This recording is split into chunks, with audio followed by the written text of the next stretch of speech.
Hello everyone and welcome to another video. Now inside this box is a cheap PC, or the cheapest PC I could find at cash converters, commonly known as Cashies. This cost me £20 here in the UK, roughly $25. So let's see what we've ended up with. This is going to be a two-part video. We'll eventually upgrade this thing should it need it, but I will be away for a few days, so I couldn't wait. I wanted to unbox it, see what we've got. Now for £20, I have a vague idea. The description wasn't too in-depth, but I'm going to build a bit of suspense here. Any PC for 20 quid really isn't too bad in my opinion. So opening it up, we can see that it is pretty well packaged. Big up to the Blackburn store for their packaging and speedy dispatch of this system. We've got plenty of paper, bubble wrap, and of course we have a great British plug there, the best in the world.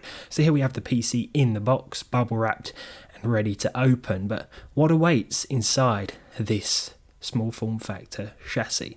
Sorry, I lied. It was actually £25 because of the $4.99 postage, with a year warranty as well, which isn't bad. So underneath the miles and miles of bubble wrap, I'm probably going to speed this part up or cut some out because I was actually unwinding bubble wrap for what is, according to this timeline, 2 minutes and 20 seconds. So I'm sure you don't want to see all of that. I could sit here and try and talk for the remainder of the time that we have left. Maybe I'll even do that. I do like to blabber on sometimes, but what we'll do is skip to the end of this unwrapping process to show you all what we have, though some of you may have guessed by now. Without further ado then, here we have the HP small form factor 600G1, I think. Is it a 600G1? Something along those lines. It was actually listed as a 600C1, and that confused me a bit because I thought, I've never heard of that, but this is a relatively modern system, at least in terms of the stuff we've covered on this channel on occasion. We've got USB 3 at the front of this machine, which I still consider pretty modern, to be fair. No graphics card, but we do have some space to add one.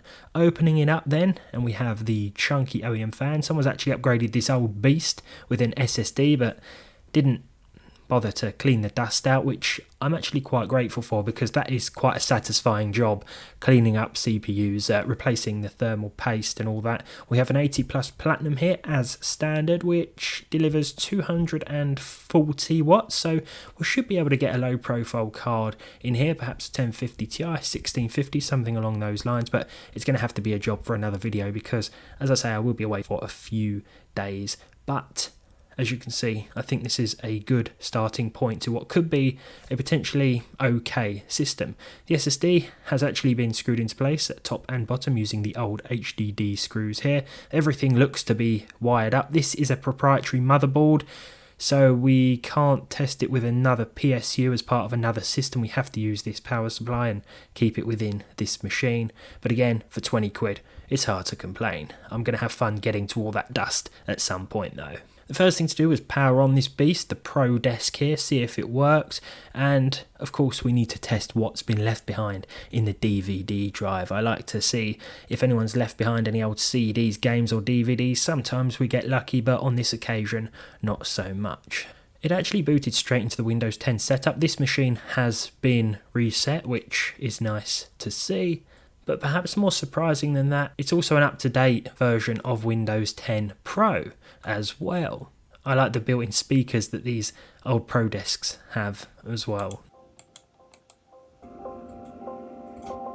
Not up to much, but at least they're there. Perhaps the best thing about this machine is for 20 quid we get an i5 4690. This is probably one of the best 4th gen i5 CPUs that you can purchase. It's going to cost you just a few pounds these days on sites like eBay, but it is still relatively capable. We've also got 8 gigs of 1600 megahertz DDR3, but as you saw earlier, there is space for more RAM sticks. The SSD is also of 250 gig capacity, so a nice starting point, and we can fit a few older games on here, that's for sure. Now, speaking of which, the i5 4690 uses HD 4600 graphics, and you might be surprised with what they can do. Now, I actually downloaded drivers from the Intel site, and it kept telling me that there was an error, like it wouldn't install them. It just said these aren't supported by your device. So a few minutes later, the screen went black and Windows just installed the version of the drivers it thought best, and I just went along with it, to be honest.